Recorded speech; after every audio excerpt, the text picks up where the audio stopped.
Hi, welcome back to The Forgetful Scholar, and this week we're going to chat about books. 2 books. So this week I had a young adult romantic fantasy, paranormal, and then I had a cozy contemporary mystery. So let's talk about it. First book was so 90s, I loved every second of it. So it is The Daughters of Darkness, The Night World Book 2 by L.J. Smith, and this... It's an interesting book, right? Because this is about 250 pages. This is YA from the 90s, so super YA.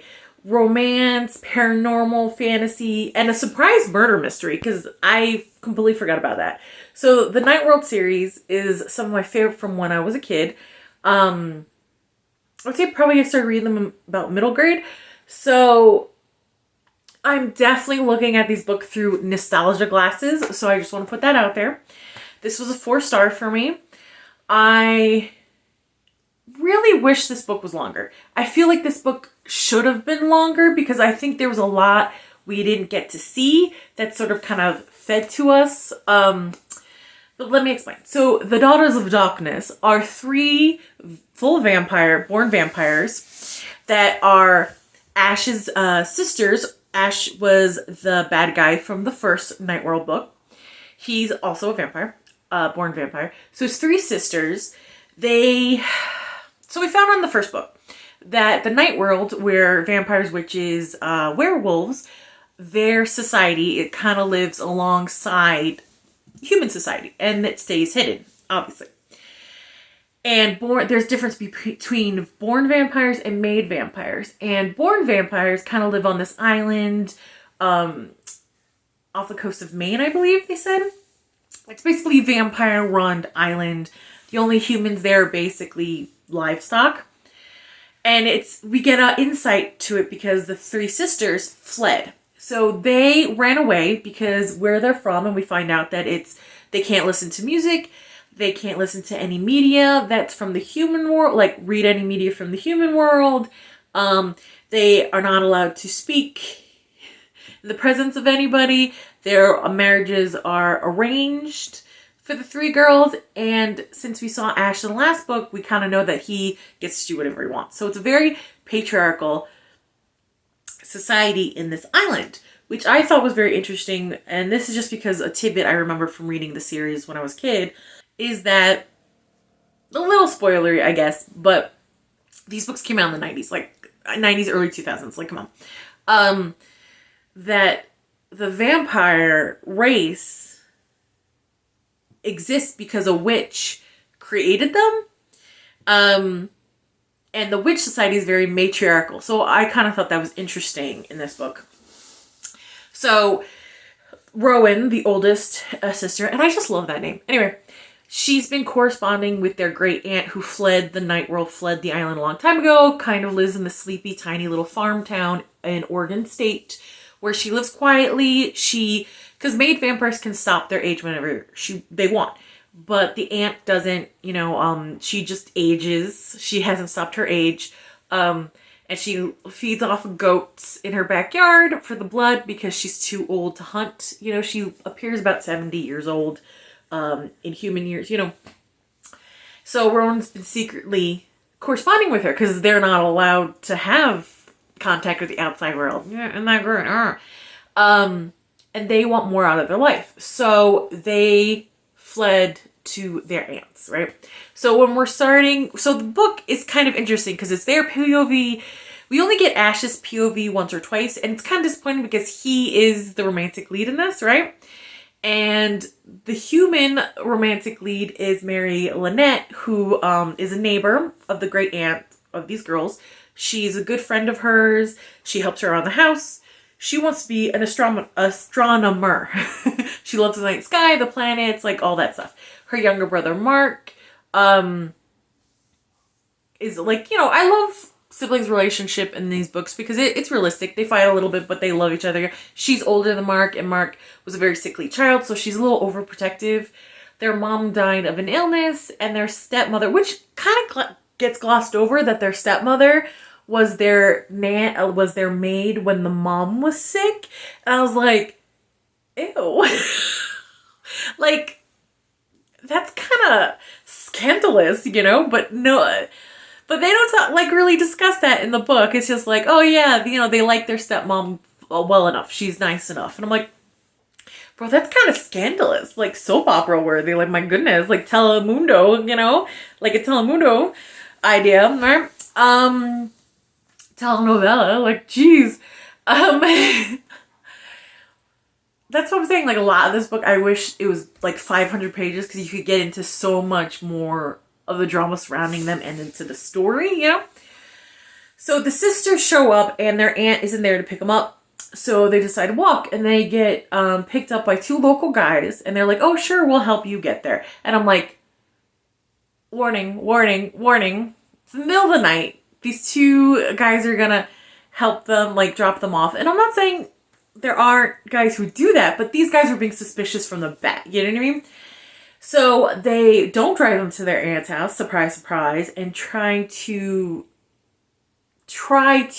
essay. And when I mean try to, they think about it. But Jade, the youngest, is a very powerful psychic as well as vampire. And she's like, this is, and then she projects what the guys want to do to them, to her sister's mind. The sister's like, oh, well, I guess this time we'll just feed. And I was so like they, you know, fed from them and made them forget everything. I was like, you didn't kill them? All right. This is a very, very YA. I'm like, okay, I guess you couldn't kill them.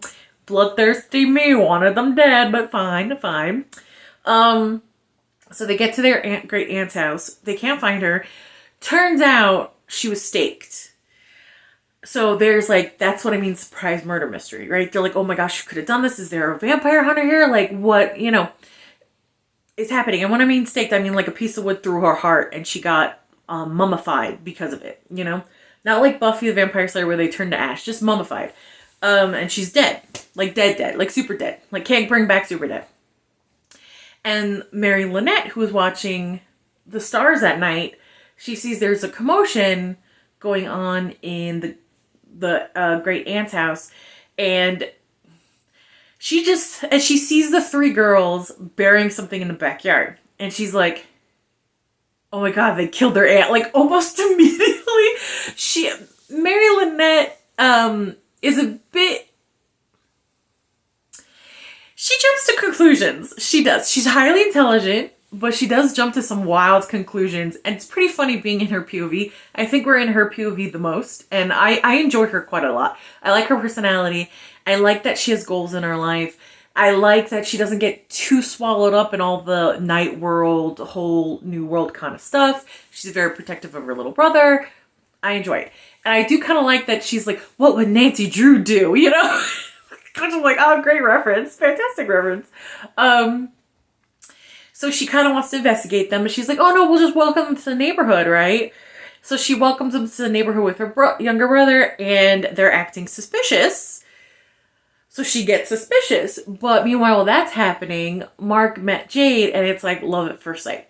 But sure, of course, why not? Why not, you know? But they hear weird noises, and Jade gets really protective of Mark because they're vampires, you know, even though Mark doesn't know it. It's pretty great. It's pretty great. And looking back on it, when you find out who the killer is, I'm not going to talk about it. Even though it's from the 90s or early 2000s, I try really hard not to spoil murder mystery, like whodunits.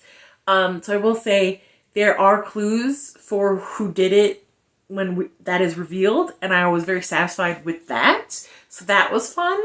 I did like that Mary Lynette ended up protecting the vampires when it came to that, which I thought was a lot of fun. I loved the friendship, especially between Rowan, who's the oldest, and Mary Lynette. That's why that's why I'm like, oh, I wish this was more, because like we could have gotten into it more. Because when Mary Lynette finds out what they are, you know, Jade doesn't want to hurt them because she loves Mark. The middle sister, I forgot her name. She kind of, I guess, is the most like Ash. She's like, let's just kill him. And Rowan is very sweet, and they do, like, you know, blood brothers or blood sisters, you know, that kind of thing, but they do like a magical version of that, so they kind of become family, so they can't betray each other. And I like how, Rowan is always kind of like, no, Mary Lynette, you're not crazy. She's a little crazy. I like their friendship, and I would have liked more pages to, dive into that a little bit more, when Ash shows up, because, and in this book, we get introduced to Quinn, who is centuries older. He's a made vampire, and Ash, and remember Ash in the first book, everyone was kind of afraid of him. In this book, the three sisters are afraid of him. So he's kind of built up this kind of big deal. Again, he always reminds me of, in the Vampire Diaries show, Damon Salvatore. That's kind of what Ash reminds me of. He's nervous with Quinn, because Quinn is very, known to be very cold-hearted, very vicious, very exact. You know what I mean? If the Night World secret got out, he'll kill the whole town. He won't care, So we're introduced to Quinn. And the thing is, again, I wish this book was bigger, longer, so we can just, get our teeth into certain aspects of this, because Ash knew where the sisters would be. Because he knew Rowan was corresponding with their great aunt. And he didn't turn them in. And Rowan just corresponding with the great aunt is against the rules. He didn't turn them in. He's there to go get them. And unfortunately, Quinn got sent with him, and he managed to convince Quinn he'll take care of it. So there's so many tiny, tiny little things that show that he's not this monster, which I really wish just kind of blossomed a little bit more. And there's also the point in this book, we don't see him as this vicious thing. He never is this vicious monster that even his sisters are afraid of. You know what I mean? So that's why I wish this was bigger. I wish we could see the bad things he's done. Anyway, one of my favorite things in this book, it's been my favorite thing since I read it when I was younger, and it's still my favorite thing. When Mary Lynette and Ash meet, it's like electricity, soulmates, boom. They're soulmates. And Ash annoys her, she kicks him in the shin. Mary Lynette kicks him in the shin. Granted, she doesn't know about vampires at this point, but then later on when she knows about vampires, and she knows he's a vicious vampire, and he's scary enough that the sisters are afraid of him, she kicks him in the shin again. It's hysterical. And normally I wouldn't condone that kind of thing in real life or anything like this, but this is literature and it's hilarious. Let's be real. It's just so funny. And he's just hopping on one leg, it's just such a funny scene. And one time he annoys her so much, it's so 90s, and I loved it. It's she tells him to get bet and die, and I was like, oh my gosh, just tell him to eat your shorts on top of it. This is so 90s. So Ash's whole worldview is thrown upside down because what he considered vermin, human, one is his soulmate. And he's like, well, this isn't fair. There is one point where Rowan's like, this is the Ash I remember when we were kids before you started to pretend you didn't care about anything. And I was like, oh man, I wish I wanted more. I wanted to get into this. And at one point, Mary Lynette and Ash share blood. And from the first book, there's a telepathic connection that occurs. And Ash is hiding things that he's ashamed of that he's done, and we don't really get to read about it. And he's really ashamed how he used to be. And I was like, I want to see it. I want to, please show me, what these bad things he's done. Again, I get it. This isn't for adults, and probably by today's standards, this would be more of a middle grade book. So I understand, but I'm like, dang it. I really wish, I wish it was for adults to get a little bit more, just a little bit more teeth into it, The ending is pretty bittersweet because in the end, Ash convinces Quinn that Ash took care of the threat, that the sisters should stay here because look how crazy the town got without Night World people here to keep it under control, and he has to go back to the island to convince the elders, And he's pretty positive he could do that. He actually says he kills his great aunt. We know he didn't. To kind of show yeah, I took care of it. To convince Quinn that he did take care of the threat. And the sisters get to stay, which is nice. He wants to run away with Mary Lynette, but he knows he can't. He has to go fix this with the elders so his sisters won't be killed. Because you do see he cares about them. I just wish we got more of it. I really do. So he goes and he's like, I'll be back in a year. after I've slayed some dragons, because he wants to make up for the things he's done in the past to be worthy of her, you know? And I'm like, damn, I just wish we got to see some of those things. So it's pretty cute. At one point, she's like, you know, because Mark and Jade are 16 and they're like soulmates and they love each other, whatever. And Mary Lynette's like, you know, we're not kids like them. We have to think of the future. I'm like, girl, you're 18. He's 18. Like, you are kids. You are. You know, so I kind of like that. She's like, well, I'll be back after you finish high school. You know, because she wants to go to college. She wants to be an astronomer. You know, she wants to kind of be herself before they're Ash and Mary Lynette. You know, so I got that. And I understood it. And it was completely within her character. The romance reader in me is like, dang it. So, like, he has this, you know, he leaves to go protect his sisters and stuff like that. He says he'll be back in a year. And I don't remember if he's in any of the books after that. Like, I'm going to read the Night World series to find out. I wonder if the author planned to bring him back later or something like that. Because I do know later on there's, like, a resistance against the Night World in their rules and their, like, patriarchal tyrannical control and things like that. So that'll be interesting. I'm looking forward to that. So it's a 4 stars because I just wanted more. It felt like the story wasn't finished, but I did have a great time. And yes, nostalgia, glasses, I know. So the next book was the contemporary cozy mystery. It is Poison in Paddington, Cassie Coburn Mysteries Book 1 by Samantha Silver. So this was shown to me, like the little blurb said, like Sherlock Holmes mystery. It very much is. And I had a blast. 4 stars, had a blast. Violet, who's this French woman that Cassie meets later on, maybe like chapter 2 or chapter 1, late in chapter 1. She is the female Sherlock Holmes. She's the female Sherlock Holmes to a T. It's perfect, right? So we're in Cassie's POV, and she's obviously the female Watson to the female Sherlock Holmes. And I really liked Cassie. I really liked, because Cassie trained to be an orthopedic surgeon, and then she's in this horrible car accident, and she loses like 10% movement in her hand, and for us that would be no big deal because she's a surgeon. She can't be a surgeon anymore. So basically one line was, I moved to England to at last ditch attempt to get over my crippling depression, which I'm like, oh girl, who hasn't? Who hasn't been in that moment? You know what I mean? Because I felt for her so badly because she planned something her whole life and then boom, life happens, you know, life had another, you know, path for her, destroyed what she worked so hard to be in her life. And I'm like, that's, it's too close. Like I similarly had, like, you know, planned to do something with my life, worked years towards it, and then life happened and I got completely sideswiped to another path in life. It happens. And when that happens, you know, yes, depression happens because you're kind of mourning what you wanted, mourning what you thought was going to happen, what you thought your life was going to be.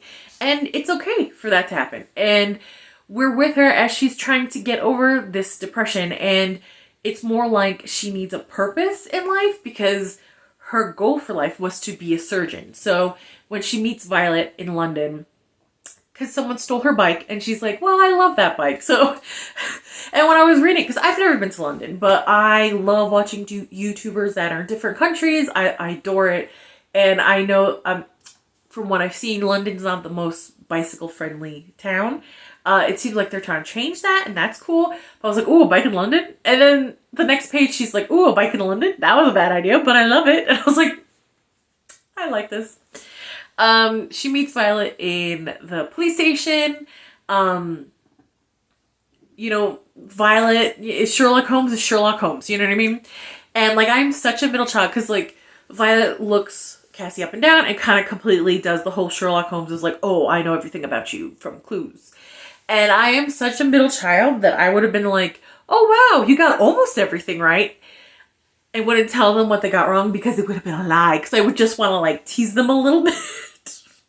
I'm like, damn, I'm such a freaking little shit. Anyway, so Violet basically kind of drags Cassie along with her because I think Violet likes Cassie, you know, likes who she is, and realizes she's deeply depressed. So she kind of gives Cassie a purpose, something to do in her life. And we're with Cassie as like, she's enjoying herself. She likes Violet. She met the cutest tabby cat, Biscuit. Oh, like, oh, so cute. The cat is adorable. Sometimes animals in these cozies, like for me, they kind of take center stage. But anyway, I enjoyed it. The reading was a lot of fun. I was surprised how fast I was devouring it. I enjoyed this cozy mystery series. I don't want to spoil anything. The clues were really well done. Also, I liked that we were along when Violet doesn't get everything right, because that makes sense. You know what I mean? Of course, Violet doesn't advertise she didn't get it right the first time, but like Cassie knows, and I like the friendship that's bubbling between them. In my notes, I wrote, Cassie is the worst flirt ever, because the pathologist, apparently, he's Dr. Hottie. He's just so gorgeous. I was like, all right. And apparently, she can't flirt. Like, she can't flirt. She's the worst at it. To the point he's like, why are you acting like you're in 8th grade? Like, it's fine. And I'm like, oh, girl, this is, oh, you're making my toes curl. Like, this is so cringy, girl. Come on. And it's supposed to be, you know, obviously. But I liked how she was socially inept in that sense. You know what I mean? And I liked that when Violet gets injured, she's like, no, I'm a doctor. You're going to listen to me. And she bosses Violet around. And everyone, even the cops that usually work with Violet, like, oh, she must really like you because she doesn't do that. You know, like listen to people. So I really enjoyed it. I really, really liked it.